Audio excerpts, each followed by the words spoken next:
आकाशवाणी से पेश है खबरनामा।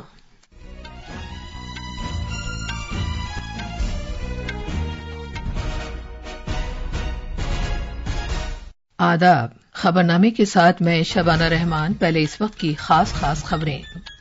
वजीर आजम नरेंद्र मोदी आज सुबह नई दिल्ली में NDTV World Summit India Century से खिताब करेंगे। एनडीए की इत्तेहादी ऑल झारखंड स्टूडेंट्स यूनियन ने असेंबली इंतखाबात के लिए 8 उम्मीदवारों की पहली फहरिस्त जारी कर दी है। जम्मू कश्मीर असेंबली के 9 मुंतखबा अराकीन असेंबली को आज श्रीनगर में हलफ दिलाया जाएगा। मुलाजमीन के प्रोविडेंट फंड से मुताल्लिक तंजीम ईपीएफओ ने इस साल अगस्त में कुल 18,50,000 मेंबरों को शामिल किया है।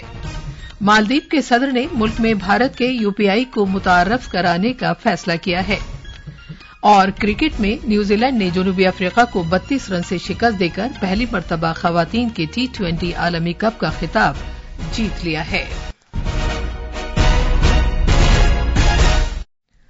अब खबरें तफसील से। वजीर आजम नरेंद्र मोदी आज नई दिल्ली में NDTV World Summit 2024 the India Century से खिताब करेंगे। सोशल मीडिया की एक पोस्ट में जनाब मोदी ने कहा कि वो आज सुबह 10 बजे सरबराह इजलास से खिताब करने के मुतमन्नी हैं। वजीर आजम ने कहा कि भारत की तरक्की की दास्तान ने दुनिया की तवज्जो अपनी जानिब मबजूल कराई है और हमारी युवा शक्ति मुल्क को नई बुलंदियों तक ले जा रही है। जनाब मोदी ने कहा कि वो भारत की अहम हुसूलियाबियों के बारे में बात करेंगे और इस बात पर रोशनी डालेंगे कि भारत किस तरह आलमी सतह पर रोशन मुकाम के तौर पर उभरा है। तवक्को है कि वजीर आजम के इफ्तिताही खुतबे में 2047 तक भारत को एक तरक्की याफ्ता मुल्क बनाने और साथ ही 2031 तक भारत को तीसरी बड़ी मईशत बनाने के मौज़ूआत छाए रहेंगे। इस सरबराह इजलास में दीगर शख्सियात के अलावा भूटान के वजीर आजम शेरिंग टोब्गे, बारबाडोस के वजीर आजम मियां मोटेली और बरतानिया के साबिक वजीर आजम डेविड कैमरन भी शिरकत करेंगे। झारखंड में एनडीए की इत्तेहादी ऑल झारखंड स्टूडेंट्स यूनियन एजेएसयू ने असेंबली इंतखाबात के लिए 8 उम्मीदवारों की अपनी पहली फहरिस्त जारी की है। पार्टी चीफ सुदेश कुमार महतो सिल्ली हलके से चुनाव लड़ेंगे, जबकि सीनियर रहनुमा लंबोदर महतो को गोमिया असेंबली हलके से टिकट दिया गया है। ये फैसला रांची में पार्टी पार्लिमानी बोर्ड की मीटिंग में लिया गया। एनडीए के सीटों के बंटवारे के फार्मूले के मुताबिक एजेएसयू 10 सीटों पर, जेडीयू 2 पर और चिराग पासवान की कयादत वाली एलजेपी 1 सीट पर चुनाव लड़ेगी, जबकि बीजेपी बाकी मादा 68 सीटों पर अपने उम्मीदवार उतारेगी। 81 रुकनी झारखंड असेंबली के इंतखाबात 13 और 20 नवंबर को 2 मरहलों में मुनक्किद होंगे। वोटों की गिनती 23 नवंबर को होगी। राष्ट्रीय जनता दल आरजेडी के बाद अब सीपीआईएमएल ने भी आईएनडीआईए ब्लॉक की इत्तेहादी पार्टियों के दरमियान सीटों की तकसीम पर शदीद नाराजगी का इजहार किया है। दोनों पार्टियों ने झारखंड मुक्ति मोर्चा को अल्टीमेटम दिया है कि वो आज 11 बजे तक उनकी मांगों को पूरा करे, वरना वो कोई फैसला लेने के लिए आजाद होंगे। आईएनडीआईए ब्लॉक के दरमियान सीटों की तकसीम के फार्मूले के तहत 70 सीटें झारखंड मुक्ति मोर्चा और कांग्रेस को, जबकि 11 सीटें आरजेडी और सीपीआईएमएल को दी गई हैं। आरजेडी के सीनियर रहनुमा मनोज कुमार झा ने कहा है कि रियासत में 18 से 20 असेंबली हलके ऐसे हैं जहां पार्टी अपने बलबूते पर बीजेपी को शिकस्त देने की सलाहियत रखती है। उन्होंने मजीद कहा कि इस हकीकत को मलहूज़ नजर रखना चाहिए। राजद का कम से कम 22 जगहों पर एक ऐसा जनाधार है जहां हम जीत तय करते हैं। 7 पे हम पिछली बार लड़े, एक रेस्पेक्टेबल सीट होना चाहिए। हम 18 से 20 पे मजबूत हैं, लेकिन अगर ये 12-13 भी होता तो हमें स्वीकार्य है। कई विधायक हिलने डुलने लगे, हमारा तो एक ही विधायक था। तो ये प्रतिबद्धता थी कि हमने महागठबंधन को मजबूत करने का काम किया। महाराष्ट्र रियासत में असेंबली इंतखाबात से कबल सियासी सरगर्मियों में तेजी आती जा रही है। इस सिलसिले में नोटिफिकेशन कल जारी किया जाएगा। कागजात नामजदगी दाखिल करने की आखिरी तारीख 29 अक्टूबर है। बीजेपी ने इंतखाबात के लिए 99 उम्मीदवारों की अपनी पहली फहरिस्त जारी की है। तफसील हमारे नामानिगार से। महाराष्ट्र के नायब वजीर आला देवेंद्र फडणवीस नागपुर जुनूब मगरिब असेंबली हलके से बीजेपी के उम्मीदवार होंगे, जबकि महाराष्ट्र बीजेपी सदर चंद्रशेखर बावनकुळे को कामठी से उम्मीदवारी दी गई है। रियासती वजीर गिरीश महाजन जामनेर से, جبکہ سدھیر منگنٹیوار بلارپور اسمبلی حلقے سے انتخاب لڑیں گے. اس کے علاوہ بی جے پی نے آشیش شیلار کو باندرا مغرب، منگل پربھات لوڈھا کو ملبار ہلز، راہل نارویکر کو کولابا اور اشوک چوہان کو بھوکر اسمبلی حلقے سے میدان میں اتارا ہے. برسر اقتدار مہایوتی کی سیٹوں کی تقسیم کا فارمولا ابھی طے نہیں ہوا ہے، جبکہ مہا وکاس آگھاڑی کا کہنا ہے کہ ان کی سیٹوں کی تقسیم سے متعلق بات چیت آخری مرحلے میں ہے اور جلد ہی ان کا اعلان کر دیا جائے گا. اس دوران شیو سنگرام پارٹی کے بانی آن جہانی ونائک میٹے کی اہلیہ ڈاکٹر جیوتی میٹے نے این سی پی شرد پوار گروپ میں شمولیت اختیار کر لی ہے اور بیڑ اسمبلی حلقے سے انتخاب لڑنے کی خواہش کا اظہار کیا ہے. دوسری جانب نندوربار ڈسٹرکٹ کونسل کے سابق صدر بھرت گاوت نے این سی پی کا دامن تھاما ہے، جبکہ ونچت بہوجن آگھاڑی کے سدھارتھ دیولے اور سابق قانون ساز Parshuram اوپرکر Shiv Sena you B T میں شامل ہو گئے ہیں.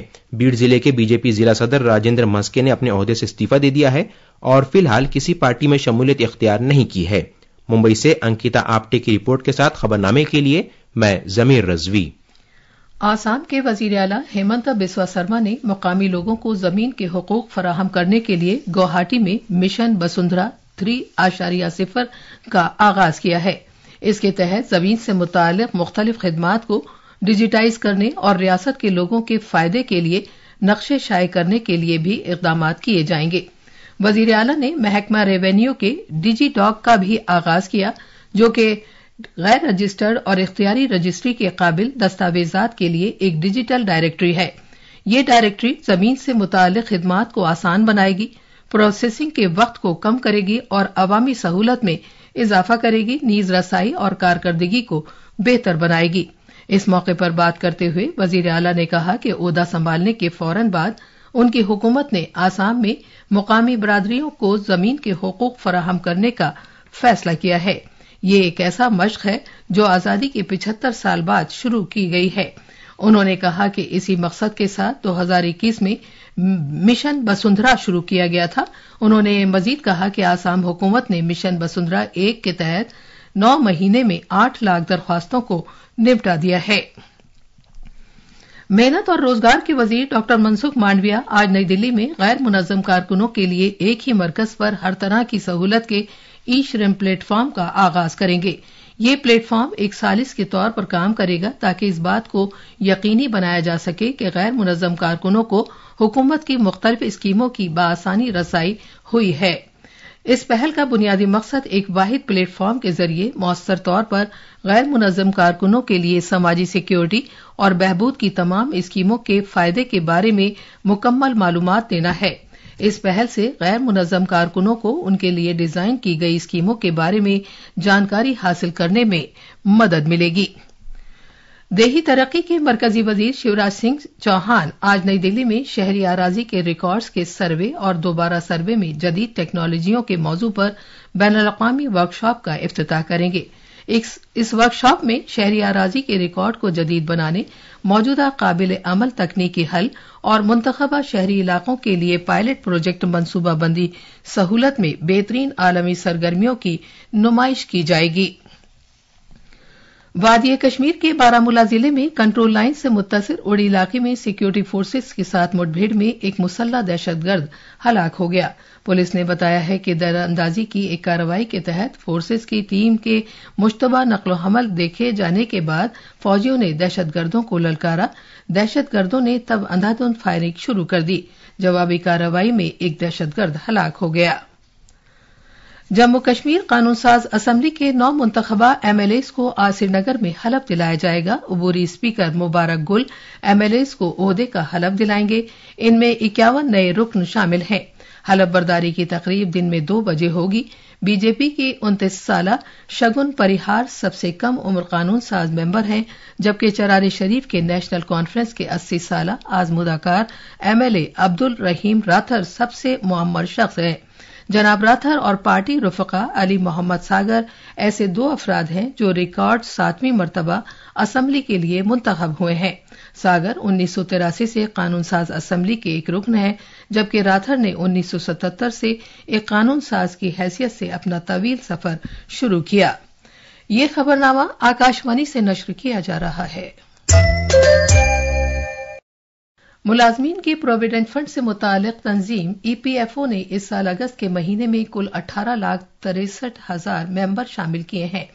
मेहनत और रोजगार की वजारत ने कहा है कि तकरीबन 9,30,000 नए मेंबरों ने अगस्त के महीने में इंदराज कराया है। कुल नए मेंबरों में से तकरीबन 2,53,00,000 खातून मेंबर हैं। इलाकाई फजाई राब्ते की स्कीम उड़े देश का आम नागरिक RCS उड़ान ने आज अपने आगाज के 8 साल मुकम्मल कर लिए हैं। इस स्कीम को शहरी हवाबाजी की वजारत ने 21 अक्टूबर 2016 को शुरू किया था। उड़ान स्कीम मुल्क के फजाई राब्ते से महरूम इलाकों में फजाई रास्तों को बेहतर बनाने और आम शहरियों की उमंगों को पूरा करने पर मरकूज है। इस स्कीम के तहत पहली परवाज को वजीर आजम नरेंद्र मोदी ने 27 अप्रैल 2017 को रवाना किया था। मजीद तफसील हमारे नामानिगार से। उड़ान स्कीम की शुरुआत के साथ ही 600 उड़ान रूट्स फाल हो चुके हैं, जिन पर 1,44,00,000 से ज्यादा मुसाफिर उड़ान भर चुके हैं। ये फिजाई सफर को काबिल दस्तरस बनाने की इस स्कीम की कामयाबी का मुजाहरा करता है। उड़ान स्कीम के जरिए मुल्क के तूल अर्ज पर 34 रियासतों और मरकज के जेर इंतजाम इलाकों को जोड़ा जा चुका है। स्कीम के तहत मुल्क के शुमाल मशरिकी हिस्से में 2 हेलीपोर्ट्स के अलावा 10 हवाई अड्डों को भी फाल बना दिया गया है। इलाकाई कनेक्टिविटी स्कीम उड़ान न सिर्फ दूसरे और तीसरे जुमरे के शहरों को राब्ते फराहम कर रही है, बल्कि सयाहत के शोबे में भी काबिल जिक्र ताउन फराहम कर रही है। उड़ान स्कीम से कई हवाई अड्डों को जिला मिली है और फिजाई राब्तों और इलाकाई तरक्की में इजाफा हुआ है। आनंद कुमार और भानु प्रताप सिंह की रिपोर्ट के साथ खबरनामे के लिए मैं जमीर रजवी। मालदीव के सदर डॉक्टर मोहम्मद मोइजू ने अपने मुल्क में भारत के यूनिफाइड पेमेंट इंटरफेस UPI को मुतारफ कराने का फैसला किया है। सदर के दफ्तर ने ऐलान किया है कि ये फैसला काबीना की सिफारिश पर लिया गया है। भारतीय सयाह करेंसी तब्दीली करने की परेशानी के बगैर UPI से चलने वाले ऐप पर भारतीय रुपए में लेन देन करने के अहल होंगे। इस इकदाम से इजाफा शुदा माली शमूलियत, माली लेन देन में बेहतरी और इजाफा शुदा डिजिटल बुनियादी ढांचे समेत मालदीव की मईशत को वसी फायदे हासिल होने का इम्कान है। इस साल अगस्त में वजीर खारजा डॉक्टर S जयशंकर के दौरे के दौरान मालदीव में यूनिफाइड पेमेंट इंटरफेस UPI को नाफिज करने के लिए दोनों मुल्कों के दरमियान मफाहमत के एक इकरारनामे पर दस्तखत किए गए थे। खवातीन के T20 आलमी कप में कल रात दुबई के बैनुल अक़वामी स्टेडियम में खेले गए फाइनल मैच में सोफी डेविड की कप्तानी में न्यूजीलैंड की टीम ने तारीख रकम की और जनूबी अफ्रीका को 32 रन से हराकर पहली मर्तबा खवातीन T20 आलमी कप का खिताब जीत लिया। कौमी पैरा स्विमिंग चैंपियनशिप में राजस्थान के लखन सिंह ने पंची में कल मर्दों की S4 100 मीटर फ्री स्टाइल मुकाबले में सोने का तमगा हासिल किया। ये थी खबरें। अब अखबारात के आईने के साथ हैं मोहम्मद अम्मार। शुक्रिया शबाना। कौमी राजधानी दिल्ली से आज शाये होने वाले ज्यादातर उर्दू अखबारों ने मुख्तलिफ खबरों को नुमाया जगह दी है। रोजनामा प्रताप ने सदर जमहूरिया द्रौपदी मुर्मू की जानिब से कल नेशनल वाटर अवार्ड दिए जाने की खबर को सफ़े अव्वल पर शाये किया है। ये इनामात कल नई दिल्ली के विज्ञान भवन में अता किए जाएंगे। वहीं अखबार ने वजीर आजम ने मोदी के इस बयान को भी नुमाया जगह दी है, जिसमें उन्होंने वाराणसी के R जयशंकर अस्पताल को रूहानियत और जदीदियत का संगम करार दिया है। वजीर आजम मोदी ने कल इस अस्पताल का इफ्तिताह किया और इसे अवाम को वक्फ किया। रोजनामा राष्ट्रीय सहारा ने महाराष्ट्र असेंबली इंतखाबात के लिए बीजेपी के 99 उम्मीदवारों की फहरिस्त जारी किए जाने की खबर को सफ़े अव्वल की शह सुर्खी बनाया है। इस फहरिस्त में 13 खवातीन उम्मीदवारों को जगह दी गई है। खास खबरें एक बार फिर। वजीर आजम नरेंद्र मोदी आज सुबह नई दिल्ली में NDTV World Summit India Century से खिताब करेंगे। NDA की इत्तेहादी ऑल झारखंड स्टूडेंट्स यूनियन ने असेंबली इंतखाबात के लिए 8 उम्मीदवारों की पहली फहरिस्त जारी कर दी है। जम्मू कश्मीर असेंबली के 9 मुंतखबा अराकीन असेंबली को आज श्रीनगर में हलफ दिलाया जाएगा। मुलाजमीन की प्रोविडेंट फंड से मुतालिक तंजीम EPFO ने इस साल अगस्त में कुल 18,50,000 मेंबरों को शामिल किया है। मालदीव के सदर ने मुल्क में भारत के UPI को मुतारिफ कराने का फैसला किया है और क्रिकेट में न्यूजीलैंड ने जनूबी अफ्रीका को 32 रन से शिकस्त देकर पहली मर्तबा खवातीन के T20 आलमी कप का खिताब जीत लिया है। इसी के साथ खबरनामा खत्म हुआ।